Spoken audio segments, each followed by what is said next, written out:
la reproducción es que es un proceso biológico, natural, ¿no? Permite la creación o la generación de nuevos organismos, ¿no? Siendo una propiedad común en todas las formas de vida conocidas. De hecho, este proceso biológico permite la perpetuación de la especie, es decir, que podamos transmitir nuestros genes a los demás, a nuestros hijos, ¿no?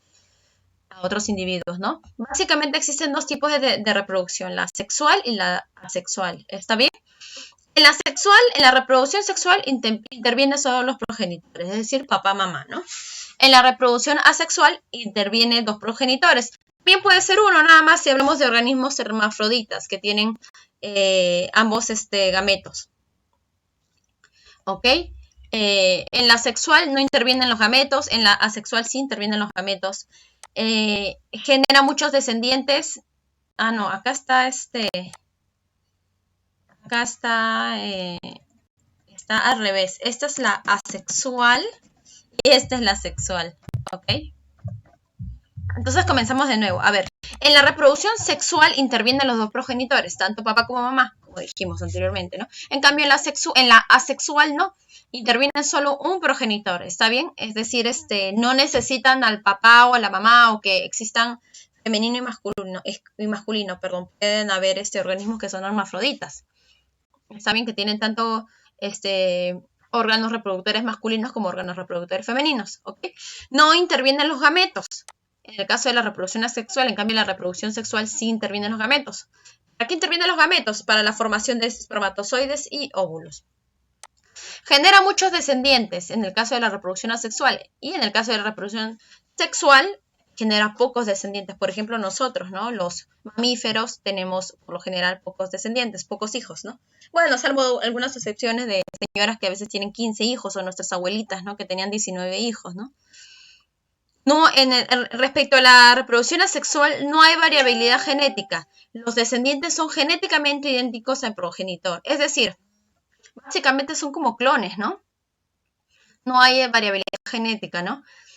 ¿Ustedes creen que de alguna manera exista sea negativo el hecho de que no haya variabilidad genética?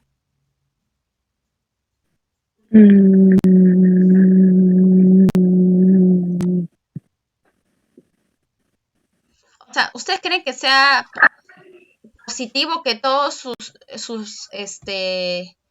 descendencia sea igualita? No, No, profe. ¿Por qué no? no. ¿Por qué no sería positivo, chicos?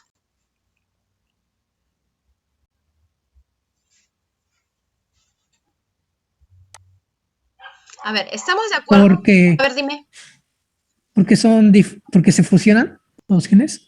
No exactamente. Porque no se diferencia. Claro, o sea, de hecho esa es la característica, ¿no? Que son todos iguales. Pero ¿por qué por qué sería negativo? ¿Por qué podría ser incluso una desventaja, ¿no? Para la población. Que todos sean igualitos, todos iguales, todos son unas copias. Que tendríamos las mismas enfermedades. Ya. O Exactamente, exactamente, si fuéramos nosotros, en el caso de que fuéramos nosotros, ¿no? Exactamente. En realidad, creo que todos estamos de acuerdo en que no es positivo, ¿no? Pero en la medida, o sea, en qué medida no es positivo, creo que es algo que ustedes de pronto no la tienen claro. Imaginemos, por ejemplo, con el coronavirus, ¿no? Con este virus que está atacando actualmente a familiares, a grandes poblaciones, ¿no? Imagínense que, bueno, no, ya tenemos el coronavirus, ya está el coronavirus, ya no es un caso hipotético, pero el caso hipotético, perdón, o sea, imaginemos que todos somos igualitos, ¿ya? Es decir, que Jennifer, que Loisy, que Matías, que todos somos igualitos, ¿ya? Jaren, Angeli, todos somos iguales, todos somos igualitos, ¿ya? Yo tengo el mismo ADN de Jaren, todos somos iguales, ¿ok? ¿Qué pasaría si a mí me afecta el coronavirus? Por ejemplo, y me afecta y de pronto yo no puedo, mi sistema inmunológico no puede combatirlo y me muero. ¿Ustedes creen que los demás los demás que son iguales a mí, como Lois y Jennifer, Matías, los demás compañeros que mencioné, ¿ustedes creen que ellos sí, su sistema inmunológico sí va a poder sobrevivir, pero más que eso va a poder responder adecuadamente? No. No, No, profe. Claro que no, no, ¿verdad? Porque todos somos iguales. Es decir, no existe ninguna variabilidad genética, ni siquiera a nivel de nuestro sistema inmunológico. Es decir, si hubiera una patología, o sea, que no es el coronavirus, si hubiera alguna bacteria, alguna enfermedad bacteriana, o de pronto alguna u otra enfermedad con origen de virus también, ¿no? Virulento, me afectase a mí, le afectaría a toda la población. Que tanto yo como cualquiera individuo de la población tenemos las mismas posibilidades de poder vivir y no vivir, o sea, de poder sobrevivir y también de poder fallecer, puesto que somos iguales y que nuestro sistema inmunológico no puede sobreponerse a este tipo de enfermedades, ¿está bien? Entonces, si bien es cierto, si hay alguna enfermedad virulenta, bactericida, etc., bacteriana, nosotros no vamos a poder sobrevivir. Si muere uno, mueren todos, ¿no? Si vive uno, viven todos, ¿no? Por otra parte, a ver, alguien está escribiendo acá. Uy, se fue. Por otra parte también, chicos, imagínense que exista, qué sé yo, un cambio de temperatura, ¿no? El calentamiento global está, pero terrible, más que ahora. Y en una cuestión de 2 años, la temperatura aproximadamente en verano, ¿no? Acá, por ejemplo, en Lima puede llegar a 29, ¿no? Así, exagerando 29, 30, ¿no? Pero por el calentamiento global, la temperatura llega a 40, ¿no? Entonces, no nos da el tiempo a nosotros para poder adaptarnos, ¿no? Para que nuestro organismo pueda adaptarse, para poder realizar nuestras funciones naturales, normales, ¿no? Entonces, de manera particular, o sea, si somos diferentes y tenemos de alguna manera características diferentes respecto a nuestra fisiología, a nuestro metabolismo, hay personas que de alguna manera pueden sobreponerse, sobrellevar este tipo de cambios, ¿no? ¿Por qué? Porque de pronto transpiramos de una manera más adecuada, ¿no? O de pronto nuestra piel resiste mejor a la radiación solar, ¿no? No es tan, no es nuestra piel, de pronto nosotros somos personas mestizas, ¿no? Somos personas más oscuritas, ¿no? Tenemos más melanocitos, entonces nuestra piel no es tan sensible y podemos de alguna manera soportar las altas temperaturas, las altas radiaciones en nuestro piel, ¿no? No va a generar mucho daño, ¿no? Sin embargo, van a haber las personas blancas, por ejemplo, las personas albinas que tienen esta condición genética de albinismo, no pueden exponerse de pronto a la radiación solar. ¿Por qué? Porque como no tienen melanocitos, carecen casi de melanocitos, o bueno, básicamente tienen un problema respecto a la generación de los melanocitos, no soportan las temperaturas altas, ¿no? Están muy propensos a sufrir cáncer a la piel, a que les salgan manchas, por ejemplo, ¿no? Entonces, van a haber personas que lo van a soportar mejor que personas que no lo van a soportar, ¿no? Igualito, por ejemplo, las personas que tienen enfermedades respiratorias, ¿no? De pronto van a tener dificultades para respirar, qué sé yo, ¿no? Entonces, esta variabilidad en nosotros de manera actual, o sea, de manera real, permite que frente a adversidades climáticas, respecto a las enfermedades, algunos podemos de alguna manera sobrellevarlo mejor que otros, es decir, tenemos mayor posibilidad de sobrevivir que otros individuos, ¿no? Que otros organismos, ¿no?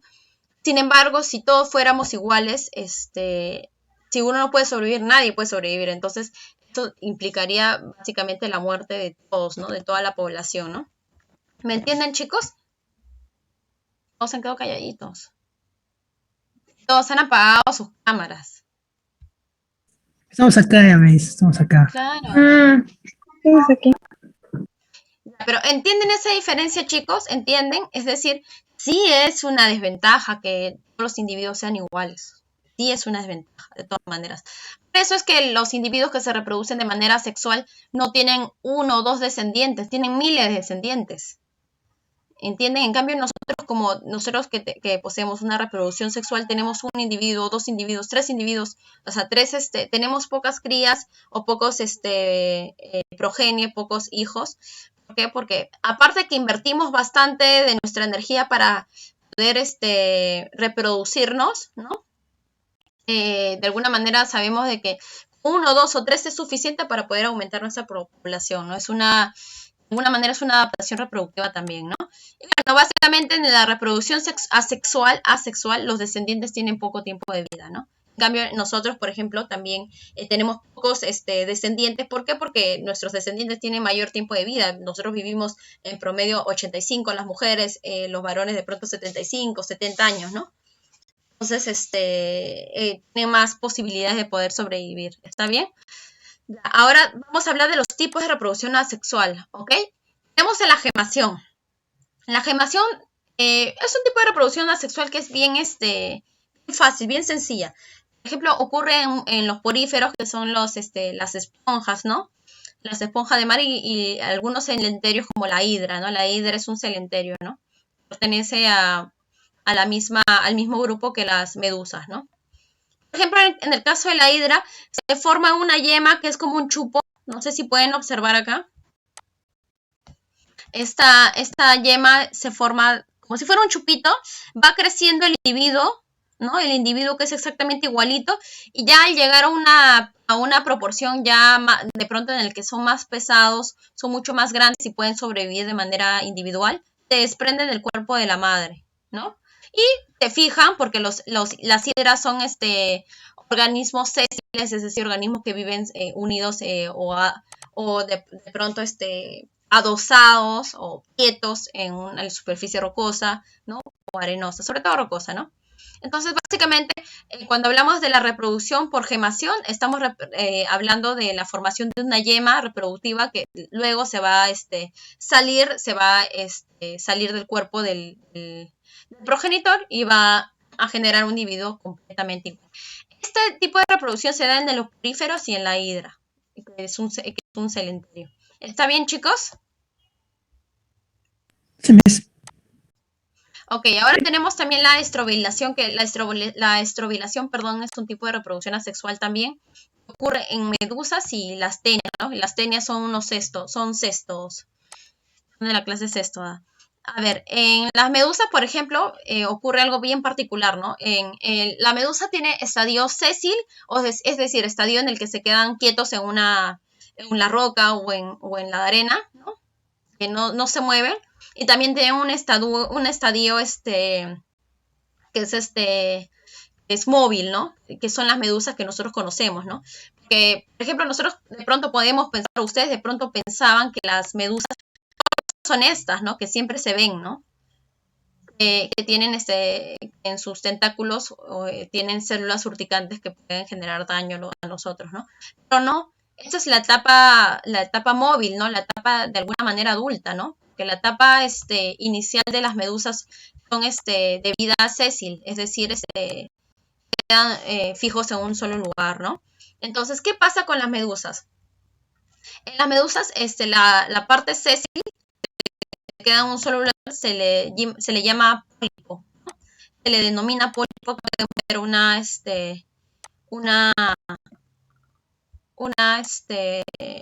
esquema real, de alguna manera cómo se forma las medusas que son móviles, o sea, cómo pasan de la parte sésil, de la forma sésil a la forma móvil, ¿no? Se forma un pólipo, ¿no? El pólipo posee un disco de fijación a las rocas o también a la arena, ¿no? También a las algas. Se forma un disco de fijación para que se quede fijo, valga la redundancia, ¿no? Entonces se empiezan a formar tipo estos platillos, ¿no? Empieza a suceder un proceso de metamorfosis, es decir, de transformación, y se empieza a formar tipo platillos, ¿no? Hasta llegar un momento en el que cada uno ya se encuentra maduro como para poder desprenderse de todo el estrobilo, ¿no? Estrobilo se le llaman a las pequeñas subunidades, ¿no? Que son estos de acá, estos platillos, y se liberan, ¿no? Se liberan a manera de, como si fueran larvas. Entonces, a partir de ahí, empieza su vida móvil, ¿no? Por así decirlo, ¿no? Acá tenemos, por ejemplo, el esquema del estrobilo. El estrobilo es esta formación de platitos, ¿no? Continuos uno encima de otro, ¿no? A esto se le llama estrobilo, ¿no? Son subunidades que son idénticas y que están formadas uno a continuación del otro, ¿no? Es un estrobilo joven, todavía no está maduro, ¿no? Pero una vez que madure, se suele desprender, se desprende y forma este tipo de larva, ¿no? Se le puede decir larva, pero también se le llama medusa joven o éfira, ¿no? Es un tipo de medusa pequeña que es joven, todavía es joven. Ya cuando la medusa empieza a madurar, empieza a alcanzar grandes tamaños, podemos hablar de la medusa que nosotros conocemos como las medusas adultas, ¿no? Las grandes, las que tienen estas células urticantes en sus tentáculos, en sus brazos, básicamente, ¿no? Y ya cuando son adultos, poseen ya la reproducción sexual, ¿no? Porque tanto las medusas poseen reproducción asexual como reproducción sexual. Entonces, en medio de su reproducción sexual pueden generar, óvulos y espermatozoides, ¿no? Y cuando se unen sus óvulos y las espermatozoides, por reproducción sexual, como mencioné anteriormente, la larva plánula, ¿no? Nuevamente, al fijarse al suelo, a la superficie rocosa del mar, forma el esifosoma, ¿no? Posteriormente se va a dividir para volver a generar el estróbilo, que son estos platitos que están uno al otro. ¿Estamos, chicos? ¿Todo bien? Sí, Miss. ¿Seguro, Jaren? Alessandra, Angeli. Sí, Miss. Ok. Bueno. Supongo que sí. Chicos, si no han entendido algo, por favor díganmelo, ¿sí? Esto yo ya lo sé de memoria y a mí no hay problema, pero ustedes son los que recién están aprendiendo esto. Así que si de pronto es muy rápido, me lo pueden decir y no hay problema. ¿Correcto? Ya. Entonces, para el caso... Está bien, Miss. Ok. Para el caso de las medusas, entonces tenemos reproducción sexual y reproducción asexual. Por parte de la reproducción asexual, se forman estos estrobilos, ¿no? Que son la continuación de un platito encima del otro, y una vez que ya alcanzan cierta madurez, a platito se va a separar, ¿no? Se va a liberar al ambiente marino, formando la éfira, que es una medusa joven, ¿no? Esta va a dar lugar a las medusas que nosotros ya conocemos. Son las medusas adultas quienes tienen la reproducción sexual, no las jóvenes ni las inmaduras. Y bueno, por parte de la tenia, algunos de ustedes saben cuál es, han visto una tenia o saben cómo es, o saben dónde la encontramos al menos. ¿En el intestino? Sí. Claro, las tenias se encuentran en el intestino de pronto de muchos de nosotros, quién sabe, a lo mejor. Yo no sé si ustedes tendrán tenias o si yo tendré, no lo sé. Pero sí, y pueden medir varios metros. Hay tenias que son de 21 metros de largo, ¿no? O sea, miden bastante largo, bastante distancia, ¿no? Y solo que como están bastante enroscados en nuestros intestinos, no se nota no se nota que son largos y son muy delgados, ¿no? ¿Ok? Entonces, cómo es que se reproducen sexualmente las tenias, ¿no? Bueno, básicamente las tenias también forman proglótides. Los proglótides serían como secciones pequeñas alargadas que más adelante vamos a mencionar de manera particular, ¿no? Y cada proglótide, cada segmento, mejor dicho, de esta tenia, de alguna manera puede reproducirse, ¿no? Y los proglótides son exactamente iguales. Por eso es que hablamos de reproducción asexual, porque son pedazos de la tenia que tienen la misma, como que pueden reproducirse de manera igual como cualquier otro pedazo, ¿ok? Entonces tienen la misma posibilidad de poder desarrollarse, ¿no? Y son exactamente iguales, ¿ok? Entonces, cuando hablamos de esterobilación, estamos hablando de la reproducción de medusas y tenias, ¿ok? De medusas y tenias. Y también hablaremos de la fragmentación, que es un tipo de reproducción asexual también que ocurre en planarias, en lombrices de tierra también, ¿no? Básicamente el cuerpo se divide en 2 o más fragmentos y cada fragmento tiene la posibilidad de poder regenerarse, ¿no? O sea, se puede regenerar tranquilamente. Es decir, si por ejemplo yo tengo una planaria, ¿no? Que es un gusano plano, agarro y lo parto en 3, en 5, en 20 de esos pedacitos pueden volver a regenerarse y formar un individuo nuevo. ¿Está bien, chicos? Esa también es una posibilidad para algunas lombrices de tierra. ¿Está bien? Es más, si yo le corto la cabeza a la planaria, ¿puede volver a crecer una cabeza para el cuerpo que queda? Sí, claro que sí. El cuerpo genera su propia cabeza y la cabeza genera su propio cuerpo. O sea, se pueden dividir tranquilamente, ¿no? Igualito acá, si yo parto de forma transversal la planaria, es decir, acá en dos, como estoy mostrando, ¿se pueden regenerar los individuos? Claro que sí. Solo que este tipo de regeneración es diferente a este tipo de regeneración. ¿Por qué? Porque acá, como ustedes ven, se han generado una planaria con dos cabezas, ¿verdad? Luego, una de las cabezas se va a separar y va a generar un individuo exactamente igual. ¿Está bien, chicos? ¿Alguien alguna vez ha visto una planaria? ¿O sabe lo que es una planaria?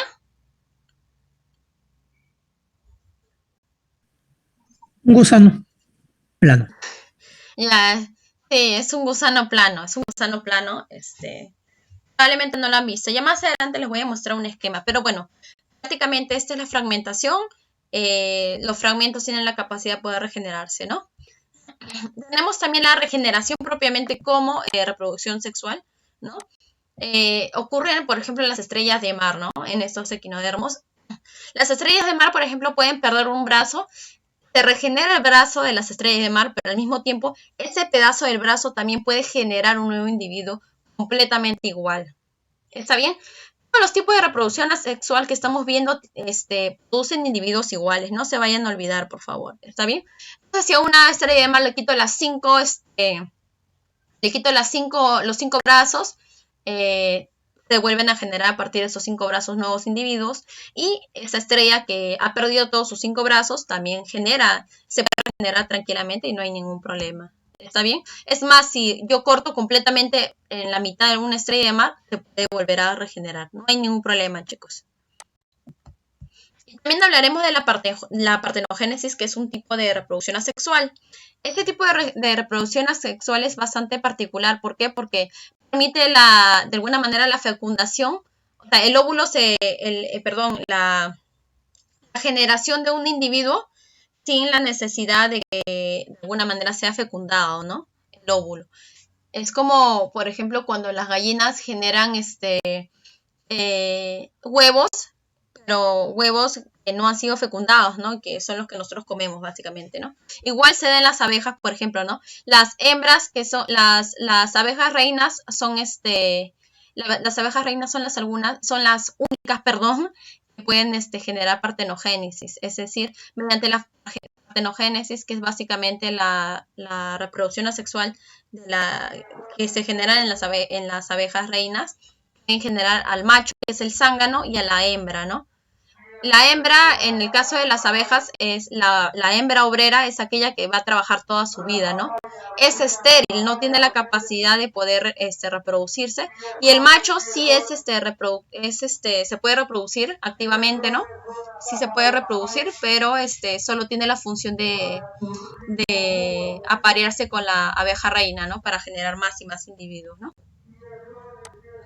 Entonces, vamos a hablar también de la reproducción sexual, ¿no? Ya hablamos de la reproducción asexual, ahora hablemos de la reproducción sexual. ¿Cuál es la ventaja de la reproducción sexual, chicos? Esto es algo que ya habíamos visto. Porque tiene diferentes genes. Ya, ¿y eso qué implica? Que tenga diferentes genes, ¿qué implica?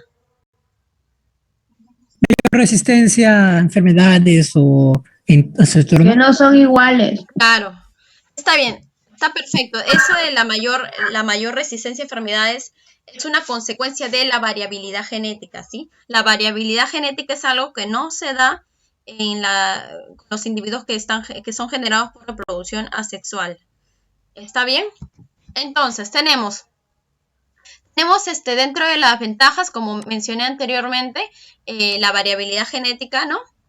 Y bueno, básicamente también de que, pues, de alguna manera es más fácil perpetuar la especie, es decir, que nuestra especie siga presente en las demás generaciones, ¿no? Porque son diferentes y tienen mayor capacidad de resistencia a diferentes, qué sé yo, inclemencias del clima, como lo dijo su compañero, ¿no? Enfermedades. Entonces, los individuos que poseen, mejor dicho, se reproducen por reproducción sexual, poseen gónadas, ¿no? ¿Qué son las gónadas, no? Las gónadas son el órgano que el órgano en el cual se generan los gametos, ¿ok? ¿Cuál es la gónada masculina? Son los testículos y la gónada femenina son los ovarios. ¿Está bien? Mejor dicho, las gónadas son aquellos órganos en los cuales se generan los gametos que son, por ejemplo, los óvulos para el caso de las mujeres y los espermatozoides para el caso de los hombres. Los testículos son aquellos que son las gónadas masculinas que generan los espermatozoides y las gónadas femeninas son los ovarios, ¿no? Generan los óvulos, ¿no? Entonces, dentro de como estábamos hablando, las gónadas, tenemos también a los gametos. Los gametos básicamente son los espermatozoides y los óvulos, ¿no? Bueno, son los gametos los responsables de la reproducción sexual, ¿no? Son haploides. ¿Alguien sabe qué significa que son haploides, chicos?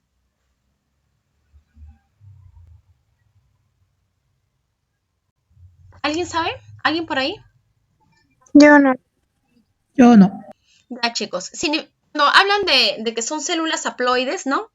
Implica que tienen la mitad de los cromosomas de un individuo. ¿Está bien, chicos? Eso que la unión del gameto masculino con la unión del gameto femenino, es decir, la unión del óvulo con la unión del espermatozoide, forman un individuo. O sea, cada uno tiene la mitad de los cromosomas. Necesariamente necesitan juntarse para formar un individuo nuevo. Eso es haploide, chicos. ¿Ok? Entonces, vamos a hablar de la reproducción en animales invertebrados, ¿sí? No vamos a hablar todavía más sobre vertebrados. Bueno, como habíamos mencionado anteriormente, la reproducción en poríferos básicamente se daba de manera asexual, ¿no? Asexual y sexual. ¿Asexual de qué manera? Se formaba una yema, ¿no? Un chupito que después se iba a desprender y formar un individuo exactamente igual, ¿no? Esa es facilito, o sea, es la reproducción asexual. Pero la reproducción sexual en la esponja es diferente. ¿Por qué? Porque las esponjas pueden generar reproducción sexual, ¿no? Es decir, pueden de alguna manera diferenciar sus células para la generación de gametos, ¿no? Es decir, de espermatozoides y óvulos. ¿Está bien? Ya tenemos un esquema que es interesante, que lo coloqué acá. ¿Qué sucede? Yo les había comentado anteriormente, no sé si se acuerdan, las células más importantes de las esponjas, de los poríferos, son los coanocitos, que son estas células, bueno, son este tipo de, bueno, no está acá, pero son células que poseen un flagelo, ¿no? Y que participaban en la circulación, en la alimentación, en la reproducción de estos animales que son tan simples, ¿no? Bueno, sucede que estos coanocitos tienen la particularidad de poder especializarse, ¿no? Se especializan formando espermatozoides y formando óvulos. ¿Está bien? Existe un tipo de reproducción sexual en el cual estos coanocitos que ya se han especializado liberan sus gametos al exterior en el mar, ¿no? Y la fertilización del óvulo se da en el mar, en medio acuoso, ¿no? De manera externa, ¿no? Al individuo, ¿no? Se forma, pues, el individuo cae y genera otra vez, y genera la nueva esponja, ¿no? Acá está. Genera una nueva esponja. Sin embargo, hay otro tipo de reproducción sexual, ¿no? En el que el espermatozoide que es liberado por la esponja ingresa por medio de los canalículos o básicamente de los poros que caracterizan la superficie de las esponjas, ingresan y llegan hasta el óvulo, que es el coanocito que se ha especializado, ¿no? Entonces, se genera el individuo, ¿no? Fecundado el óvulo, se genera el individuo y da lugar a la liberación de una larva, ¿no? Y esta larva se libera dentro de la esponja al exterior recién, ¿no? Es decir, la fecundación acá es interna, ¿ok? Y se libera la larva y luego la larva pierde movilidad y forma una nueva esponja. ¿Está bien? Entonces, básicamente sería el tipo de reproducción, ¿no? Profesor, hay esponjas que son masculinas y femeninas. La mayoría de esponjas son hermafroditas, es decir, tienen tanto gametos masculinos como femeninos. Es decir, los coanocitos, son sus células, pueden especializarse tanto en óvulos como en espermatozoides. ¿Está bien? Entonces, los tipos de larvas que generan son la parenquimula y la anfiblástulo, ¿ya? Esto no es muy bueno, sí es bastante importante, pero no voy a precisar mayor información en ello porque no es un tema que actualmente sea de mucha relevancia para ustedes. ¿Está bien? ¿Todo bien, chicos? Matías, Daniela, Sí, Miss, todo Jennifer, bien. ¿todo bien? Ok. Bueno, tenemos a la reproducción en celenterio, que es básicamente lo que yo les había mencionado anteriormente respecto a las medusas, ¿no? Las medusas tienen, de alguna manera, una, una fase, tanto una fase móvil, la medusa grande que nosotros conocemos, y tienen una fase sésil, es decir, que vive plantada a un sustrato rocoso, ¿no? A la arena, ¿no? Como les había mencionado anteriormente, la parte móvil, ¿no? Esta etapa móvil de la medusa posee una reproducción sexual en la que generan tanto gametos femeninos como gametos masculinos, ¿no? La fertilización se da en el exterior, en el agua, en el medio acuoso, ¿no? Forman un huevo, que es básicamente el individuo generado posterior a la fecundación, y luego forman la larva, que es llamada larva planula, que luego va a perder esa movilidad y se va a fijar en el sustrato rocoso y va a generar la parte sésil, o sea, la parte fija, ¿no? Va a generar este pólipo, ¿no? Que es como mencioné anteriormente, la etapa sésil o fija de las medusas, básicamente, ¿no? Y este pólipo va a sufrir una metamorfosis, se va a dividir en diferentes platitos, ¿no? En diferentes discos, ¿no? Estos discos se van a llamar estróbilos, ¿no? Cada uno se llaman estróbilos, estróbilos, estróbilos. Por eso es que el tipo de reproducción asexual se le llama estrobilación, ¿no? ¿Por qué? Porque es un conjunto de estróbilos, ¿no? Posteriormente, al llegar a una maduración, van a ser liberados, ¿no? Son liberados. Este tipo de discos que son liberados, que son medusas inmaduras, se les llama éfiras, son éfiras, y estas medusas van a ir madurando, creciendo, creciendo, creciendo, hasta convertirse nuevamente en estos organismos grandes, ¿no? Que conocemos como las medusas maduras grandes, ¿no? Que posteriormente van a volver a iniciar el ciclo. ¿Todo bien hasta ahí, chicos? Sí, Miss. Todos, chicos, todos. Loisy, Carlos, Génesis. Porque me dicen sí, pero luego en el examen los veo perdidos. Newman, tú, todas sus cámaras están apagadas, chicos. Nicole, Angeli, Adrián. Prendan sus cámaras, por favor, chicos. No puede ser todas las clases diciendo prenda su cámara, prenda su cámara. ¿Sí? Está bien. Entonces, este es el tipo de reproducción en celenterios, ¿no? Bueno, básicamente en medusas, ¿no? Porque las hidras forman parte de los celenterios también, pero su reproducción es básicamente por asexual, pero gemación, ¿no? Entonces, sigamos. Tenemos a este tipo de reproducción en platelmintos, como habíamos mencionado anteriormente, ¿no? Que básicamente, pues, se fragmentan y tienen la capacidad de pues, regenerarse, ¿no?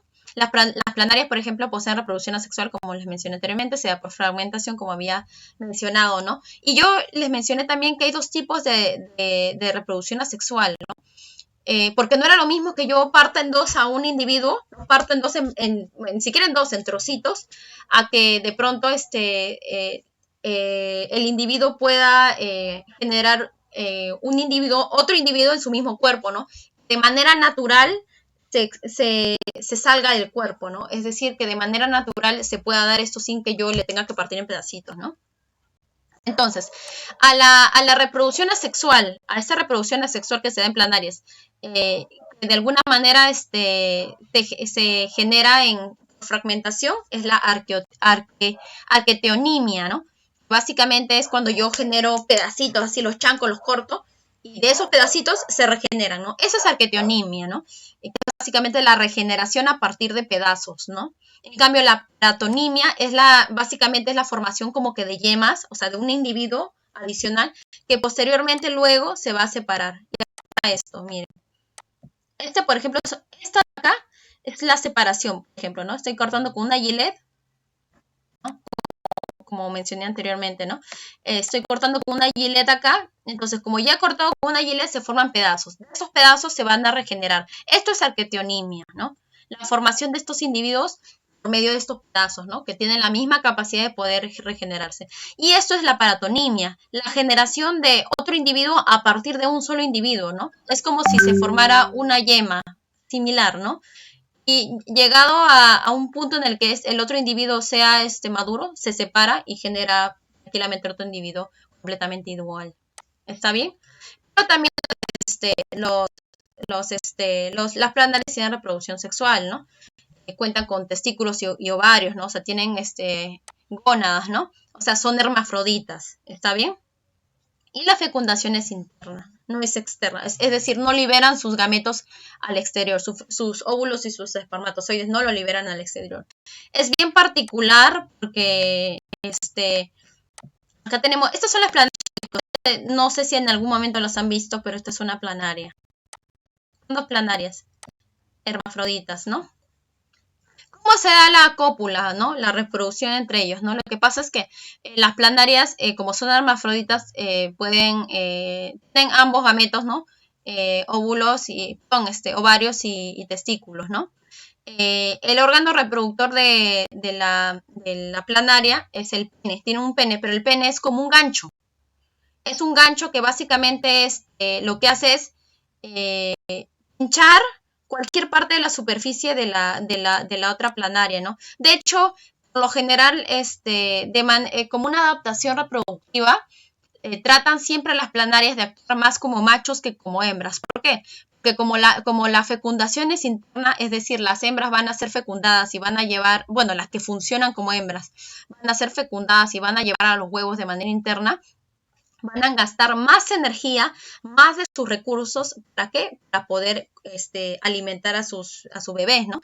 Y para, de alguna manera, pues, son más, van a ser más pesadas porque llevan los huevos dentro, ¿no? Y van a estar más expuestas a la caza por otros depredadores, ¿no? Entonces, ser hembra o funcionar como hembra para los hermafroditas genera de alguna manera una desventaja. ¿Por qué? Porque van a tener que utilizar más energía para el cuidado, ¿no? El cuidado de sí mismo, ¿no? Y para, de alguna manera, pues, la obtención de alimentos, ¿no?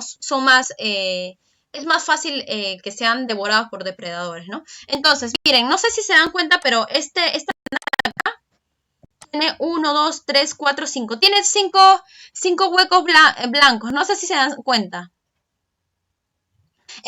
Estos huecos blancos son como si fueran heridas, ¿no? Lo que sucede es que el macho lo que hace es lanzar como un arpón, que es, bueno, su pene, ¿no? Que es como una aguja, y les hace heridas, ¿no? Les hace heridas y mediante esa herida, básicamente fecundan a la hembra, ¿no? Una desventaja también de las hembras, de las planarias que funcionan como hembras, es que también invierten energía en la sanación de sus heridas.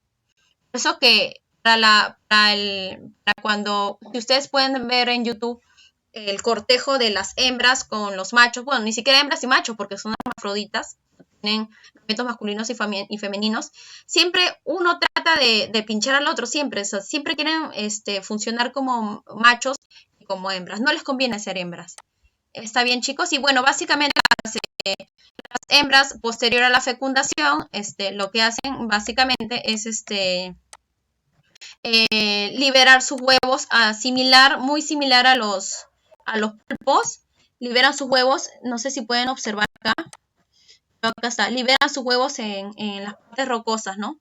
Como los pulpos también, ¿no? Son huevos que están ahí adosados que una vez que sean maduros y dadas las condiciones adecuadas van a desprenderse y formar una planaria nueva, ¿no? Básicamente, ¿no? Y bueno, las tenias era lo que yo les había comentado anteriormente, ¿no? Y se reproducen por estrobilación.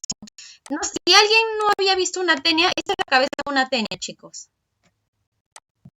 Esta es la cabeza de una tenia. ¿Qué pueden observar en esta cabeza, chicos? Esta es la cabeza, pero ¿qué pueden observar? Parece como si tuviese garritas, no sé, es pelitos. ¿Palitos? Claro, es que estos son ganchos, chicos. Estos son ganchos. ¿Y estas bolas qué creen que son?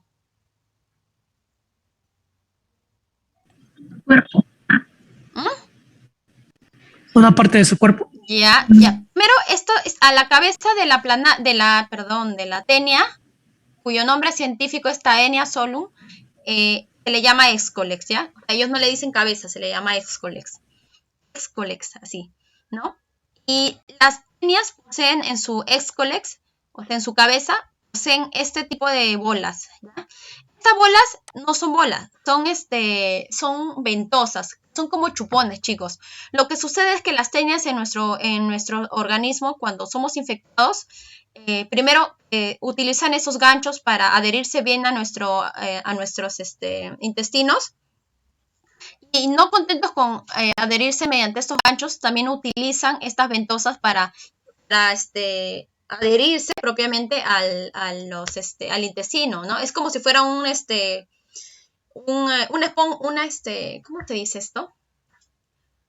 Las ventosas son estructuras que sirven para la fijación, entonces generan un vacío y se quedan pegadas, como chupones, ¿no? Entonces, mire, esta tenia mide 50 aproximadamente, esa es la escala, 50 micrómetros, o sea, es visible, claro que sí, y son larguísimas. Esta es la forma de la tenia, ¿no? Esta es la forma de la tenia y este es el excolex, el cuello, ¿no? Y básicamente cuando la tenia se va a reproducir, ¿no? Asexualmente, voy a mover esto de acá, es la reproducción asexual, el excolex se alarga, ¿no? Y se empieza a generar estos segmentitos. ¿Lo ven? ¿Ven estos segmentos, chicos? Sí. Estos segmentos se llaman, forma parte del cuerpo de las tenias, ¿no? Y cada segmentito son proglótides, ¿no? Son proglótides los cuales tienen tantos, esa es la proglótide, tiene tanto vagina como progenital, ¿no? Tienen testículos, tienen ovarios, es decir, son hermafroditas, ¿no? Entonces, cuando el proglótide está maduro, se libera simplemente y se puede autofecundarse, claro que sí, se autofecundan y generan huevos, ¿no? Y estos huevos son, cuando la persona está infestada con tenia en su organismo, los huevos salen por medio de las heces, ¿no? Se liberan en las heces, en nuestras heces.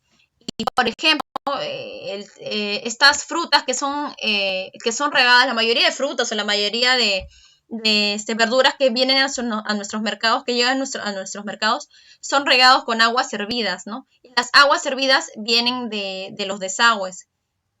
Contienen una cantidad increíble de heces, mejor dicho. Por eso es importante lavar las verduras. Entonces, si nosotros consumimos estas verduras que han sido lavadas con heces y son las heces de personas que han sido están infectadas, consumimos esos huevos y así se completaría el ciclo de la infección, porque consumimos esos huevos, los huevos contienen una superficie bastante gruesa que no permite que los ácidos gástricos los maten, ¿no?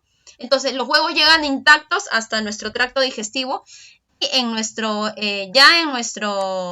intestino eclosionan y forman otra vez la tenia. Así que, por favor, siempre que vayan a consumir algún alimento, lávenlo, se pueden contagiar de tenia, con tenia, y es terrible. Es realmente terrible, chicos. Entonces ya sabemos, nuevamente, ya hemos visto que las tenias se reproducen asexualmente por la estrobilación. ¿Todo bien, chicos? ¿Hasta ahí? Por favor. Todos. Shayel, Jennifer, Génesis, Newman. A Newman no lo veo hace tiempo con su cámara prendida. Bueno, a nadie casi. Por favor, chicos. Atentos porque... No, profe, yo estoy aquí, ya la estoy escuchando. Claro, pero yo no sé por qué tu cámara está apagada. Todos, por favor, ¿sí?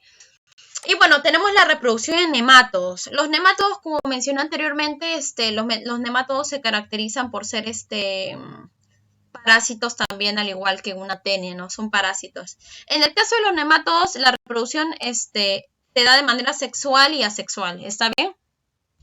Son dioicos. ¿Alguien sabe qué significa que sean dioicos? No sé. ¿Alguien por ahí, chicos? Nosotros somos dioicos. Tenemos sexos separados, Eh, chicos. no, Miss, pero ya, nada. O sea, por ejemplo, somos masculino femenino, somos dioicos, tenemos sexos separados, ¿no? En cambio, hay plantas, por ejemplo, que son masculinas y femeninas, ¿no? Hay muchas plantas que son bueno, en plantas no se le dice hermafrodismo, sino que se habla de dioicos, ¿no? Organismos dioicos, ¿no? Y bueno, como mencionamos anteriormente, hay muchos organismos como las tenias, las planarias que tienen tanto gametos masculinos como femeninos, ¿no? Entonces no podemos decir es masculina, es femenino, ¿no? Y en este caso particular, la hembra de los nematodos suele ser extremadamente grande respecto al macho de los nematodos, ¿no? Básicamente, ¿no? En la reproducción sexual, el macho posee una espícula, que es una especie también de espina, ¿no? Que se inserta en el gonoporo femenino que hace la vez de vagina, ¿no? E inserta todo su líquido seminal y, bueno, le da la fecundación y pueden liberar sus huevos, ¿no? Igualito, chicos, la liberación de los huevos también, de alguna manera puede, puede liberarse por medio de nuestras heces, ¿no? Hay algunos huevos que sí eclosionan dentro de nuestro cuerpo. Pero básicamente el medio se cierra el ciclo de infección por medio de la liberación de nuestras heces con infestado de estos huevitos, ¿no?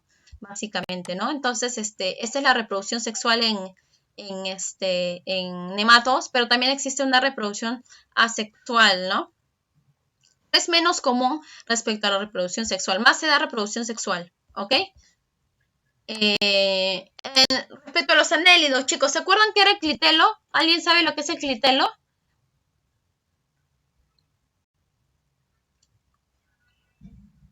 ¿Alguien por ahí, chicos, sabe lo que es el clitelo? Creo que era el aparato reproductor. Ya no es un aparato reproductor, pero sí es una estructura reproductiva que participa en la reproducción. ¿Está bien? Muy bien.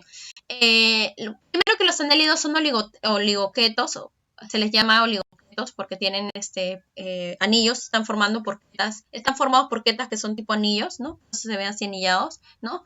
Y son hermafroditas insuficientes. ¿Qué significa que sean hermafroditas insuficientes? Es decir, si bien es cierto, tienen tanto gónadas masculinas como gónadas femeninas, podríamos pensar, oye, pero ¿por qué no se autofecundan, no? Es que son insuficientes, necesitan de todas maneras la unión, o mejor dicho, la participación de otro individuo que también sea hermafrodita. ¿Está bien? Durante la cópula hay una inseminación recíproca, en la que ambos individuos dilatan su clitelo y se envuelven en un capullo, ¿no? Esto es básicamente. De forma básicamente es la unión de dos lombrices, ¿no? El clitelo libera unas secreciones que son similares al moco, ¿no? Permite que se peguen completamente. Acá hay un clitelo y acá hay un clitelo, otro clitelo, uno de cada individuo y se autofecundan, ¿no? Se autofecundan y de esa manera, de alguna manera, pueden generar sus huevos cada uno, ¿no? Cada uno libera sus huevos, ¿no? Y estos huevos son visibles. Yo, por ejemplo, crío lombrices, que son muy buenas, muy buenas para el suelo, ¿no? Sobre todo si tienes plantas, ¿no? Los huevos son visibles, son blanquitos. Entonces, bueno, esa sería básicamente la reproducción sexual que se da en los anélidos, básicamente en las lombrices de tierra, ¿no? Y bueno, estos huevos que son fecundados tienen la posibilidad de formar tranquilamente un nuevo individuo que son como gusanitos pequeños, ¿no? Y bueno, tenemos la reproducción de moluscos, ¿no? Los cefalópodos y los bivalvos son dioicos, es decir, tienen sexos separados, ¿no? Masculino y femenino, ¿no? Pero de manera particular, chicos, los pulpos poseen, ustedes saben que los pulpos poseen sus brazos, ¿ya? Poseen sus 8 brazos. Perfecto, poseen 8 brazos. Pero ¿cuál es la característica en la reproducción sexual?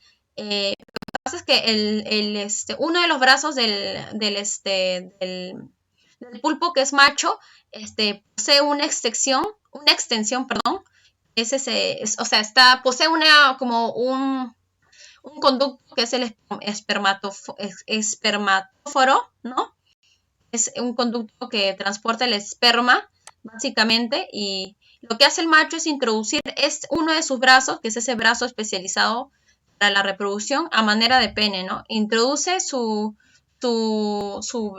brazo, que se llama ectocotilo, el brazo de la reproducción, y por medio de este conducto, que es el espermatoforo, libera sus espermas para la generación de la fecundación de la hembra, ¿no? Básicamente. Y bueno, la hembra posee una fecundación interna, ¿no? La fecundación se da de manera interna, pero los huevos son liberados posteriormente, ¿no? ¿Qué me dice Tentic? Tentáculo. Ahí también saca sus desechos, ¿tú cómo? No. Este tentáculo solo tiene se ha diferenciado para la reproducción, ¿no? Solo libera esperma, no libera heces ni nada. De hecho, los pulpos tienen sus propios conductos para la liberación de excrementos, ¿no? Obviamente, ¿no? De hecho, no hablamos de vagina en el caso de las hembras, hablamos de sifón, ¿no? Entonces es bastante particular, chicos. Esta es una adaptación reproductiva bastante particular. ¿Okay? Y bueno, en el caso de los gasterópodos, que son los caracoles de tierra, ellos sí son hermafroditas insuficientes, al igual que las lombrices de tierra, ¿no? Que si bien es cierto, poseen tanto gónadas femeninas como masculinos, no, o sea, nosotros decimos, oye, pero ¿por qué no se autofecundan entre ellos? No, necesitan de otro individuo para que la fecundación se dé de manera cruzada, ¿no? Yo te fecundo y tú me fecundas, básicamente, ¿no? Así. Ambos individuos quedan fecundados y ambos liberan huevos, ¿no? Bueno, la reproducción en el caso de los artrópodos, que son las arañas, ¿no? Arácnidos de manera general, en el caso de estos individuos, pues los insectos presentan dimorfismo sexual, las hembras son mucho más grandes que los machos. Por ejemplo, acá vemos dos mantises religiosas, ¿no? La hembra, que es enorme, es una enorme hembra, y el machito, que es pequeño, ¿no? El macho posee 2 testículos y un órgano copulador que se llama edeago, ¿no? Y bueno, las hembras poseen 2 ovarios, igual que nosotras, oviducto, vagina y espermateca, ¿no? Para el almacenamiento del espermatozoide, básicamente, ¿no?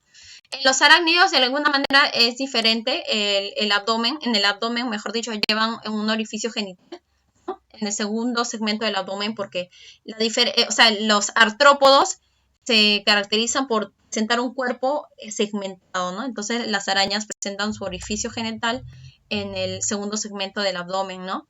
Que vendría a ser algo tipo como una vagina, ¿no? En escorpiones, el mesosoma o abdomen, en el abdomen, lleva un orificio genital protegido con un opérculo, ¿no? En este caso, hace alusión al opérculo en peces, pero no tienen branquias, ¿no? Sino que es una tapa que tapa, valga la redundancia, este orificio genital, ¿no? ¿Alguien sabe cuál es la particularidad de la reproducción de las mantis religiosas? ¿Alguien sabe?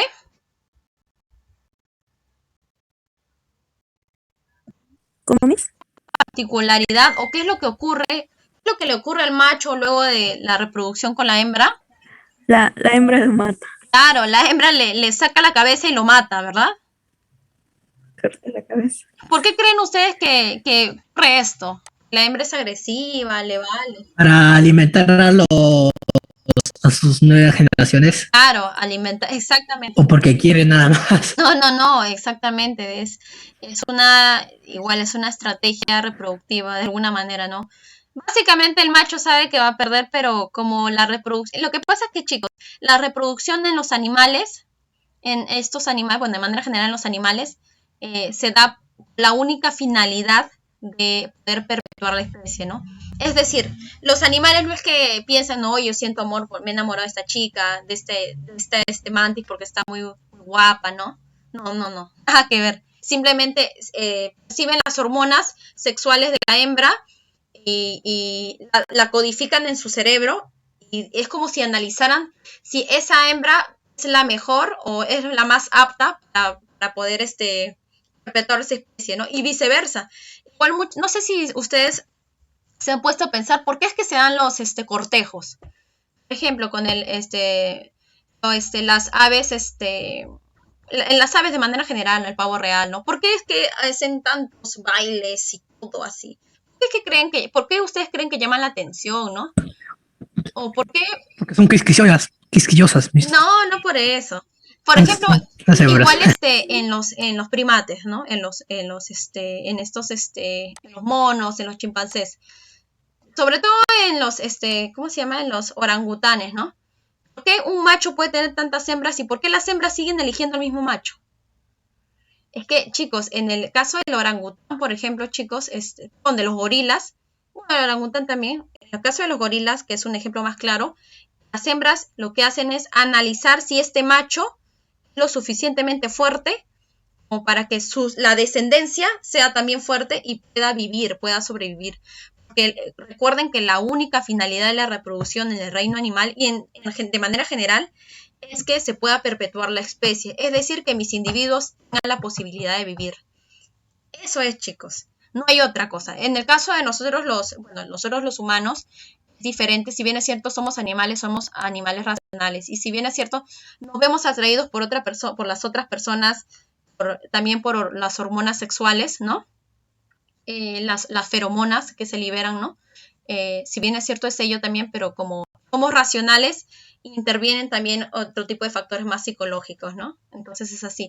En el caso de las mantis religiosas, sí, la mantis se come al macho para poder tener energías, para poder generar, porque incluso la reproducción implica un gasto de energía.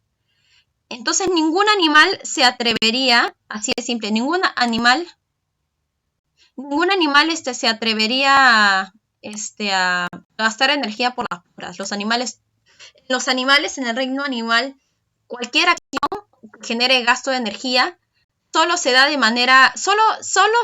manera particular si es que es necesario. A veces el gasto de energía puede implicar la muerte. Entonces, solo gastarían energía, obviamente, en la reproducción si quisieran perpetuar su especie, ¿no? Entonces, la hembra sabe que para poder generar los huevos, ¿no? La liberación, ¿no? De los huevos, va a gastar energía, entonces por eso es que se come al macho. Pero imagínense que si la hembra no se comiese al macho, chicos, igualito el macho moriría. ¿Saben por qué? Porque el macho no tiene boca.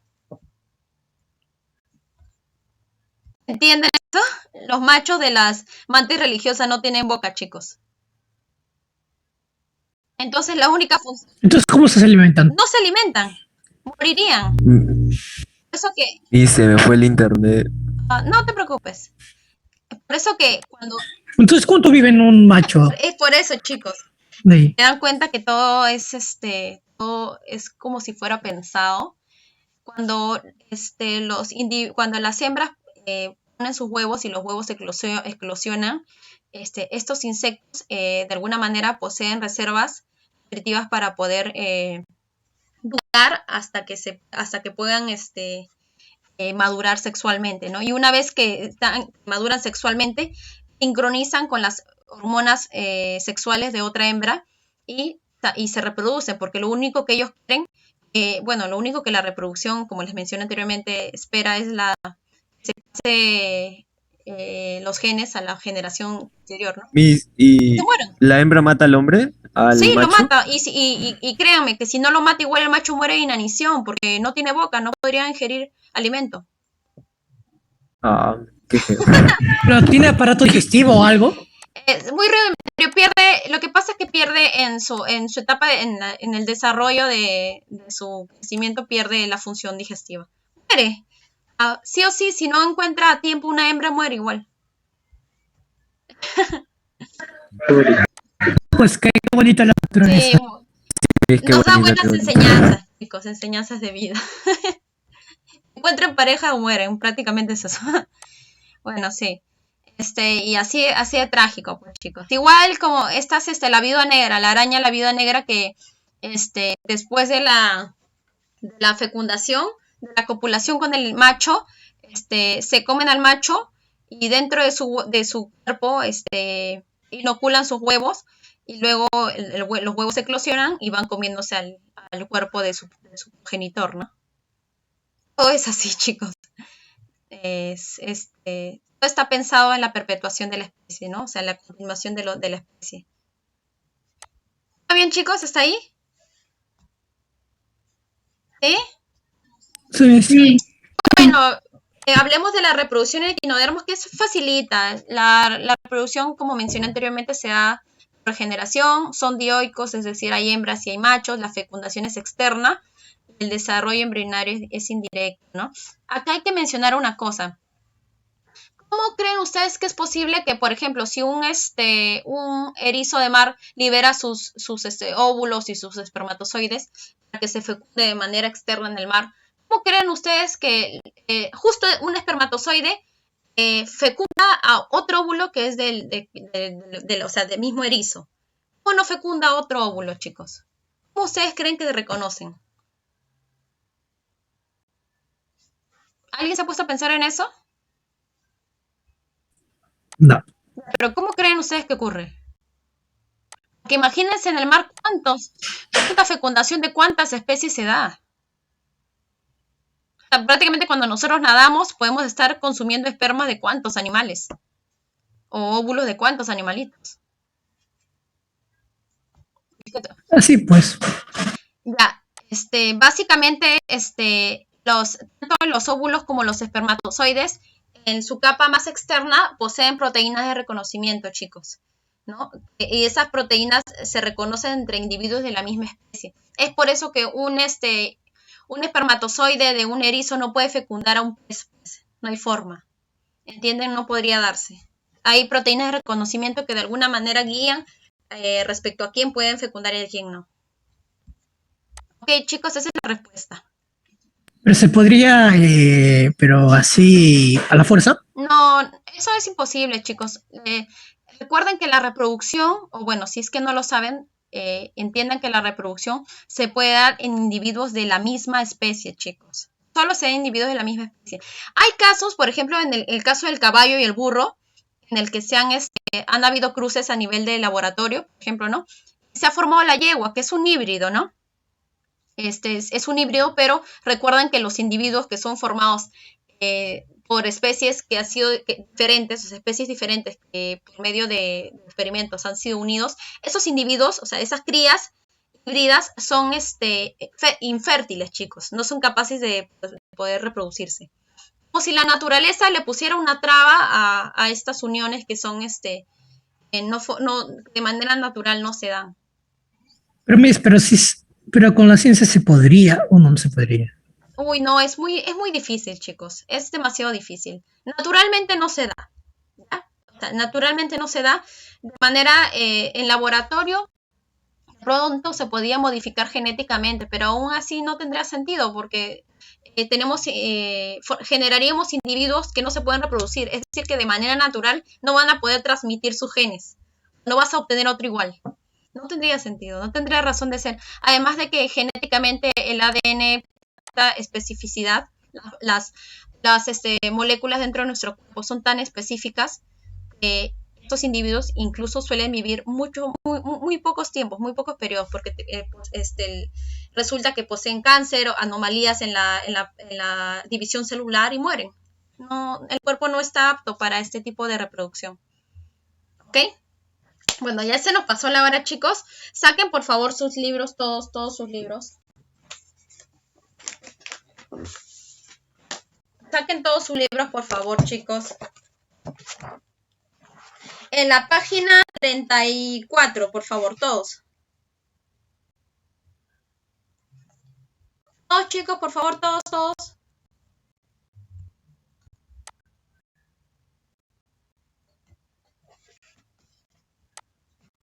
¿Ya, chicos? Newman, Andrea, Génesis. Ya, Sí, Miss. Matías. ya. La 1.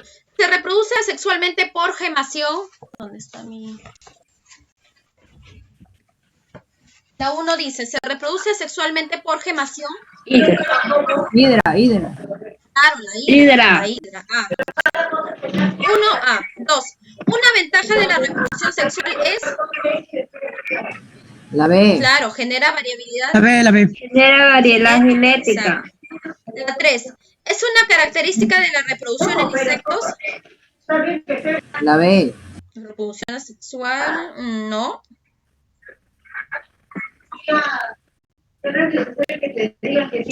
Fecundación interna, chicos. ¿Fecundación interna? Fecundación interna, chicos. La fecundación externa es característica de individuos acuáticos. ¿Por qué? Porque el medio que puede transmitir y mover los gametos son el agua, pues, ¿no? No les hablé de los proteínas de reconocimiento y todo. Pero acá en la Tierra, imagínense, yo dejo, bueno, no, yo no. Pero un insecto deja su esperma ahí y cómo podría darse la fecundación con otro insecto. No hay ese medio de transporte. Entonces la fecundación es interna. La 4. Las planarias se reproducen asexualmente por... La B. La Sí, B. fragmentación, chicos. Intención. La 5. ¿Todos me siguen, chicos? ¿Todos me siguen? Sí, me. La Y 5. ¿Es una característica en la reproducción de la estrella de mar? La C. La C. Claro, la regeneración, chicos. La regeneración, está bien. ¿Todo bien, chicos? Sí. Ya, los gasterópodos, es decir, ¿recuerdan de los caracoles de tierra que yo les dije? Los gasterópodos se caracterizan por A, tener una reproducción asexual, B, reproducirse por gemación, C, ser hermafroditas insuficientes, D, ser hermafroditas autosuficientes, E, reproducirse por partenogénesis. ¿Cuál creen ustedes que es? La D. La E. No. Ellos, recuerden que como les comenté, si bien es cierto, los caracoles de tierra, estos son los gasterópodos, son hermafroditas, es decir, tienen tanto gónadas femeninas como masculinas, no son capaces de autofecundarse, entonces necesitan a otro individuo y hacen esto. Yo te fecundo a ti y tú me fecundas a mí. Entonces son hermafroditas insuficientes. Porque si fueran autosuficientes se fecundarían a sí mismos y ellos no pueden hacer eso. ¿Está bien? Entonces, la 6 es la D. Son la C, hermafroditas insuficientes. ¿Ok? La 7 es característica de los nemátodos. La D. Dimorfismo sexual, exacto. Dimorfismo sexual. Recuerden que la hembra es mucho más grande que el macho. Eso es dimorfismo sexual, es decir, se distingue entre el macho y la hembra. La 8. ¿Es característica de la reproducción asexual? La E. Exacto, generan muchos descendientes. Es decir, sí, generan muchos, es como si fueran clones, chicos. No son igualitos, pero se aseguran de tener muchos para que si mueran de a pocos y no mueran todos de porrazo, ¿no? La 9. Animales marinos que se reproducen por estrobilación. La E. ¿Ya? Sí, la E, cierto, la E. Recuerden que por estrobilación, las tenias también se reproducen por estrobilación, pero ellos no son animales marinos. La 10. Animales en cuyo ciclo de vida forman una larva llamada anfiblástula. La B. Y la B, chicos. ¿Recuerdan?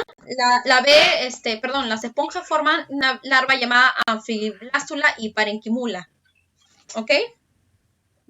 Son básicamente esas larvas que igual van a caer en el suelo y formar un nuevo organismo igual, ¿no? Ya, chicos, eso sería todo. Vamos a realizar la práctica, ¿está bien? Voy a dejar de transmitir. Y también voy a dejar de grabar.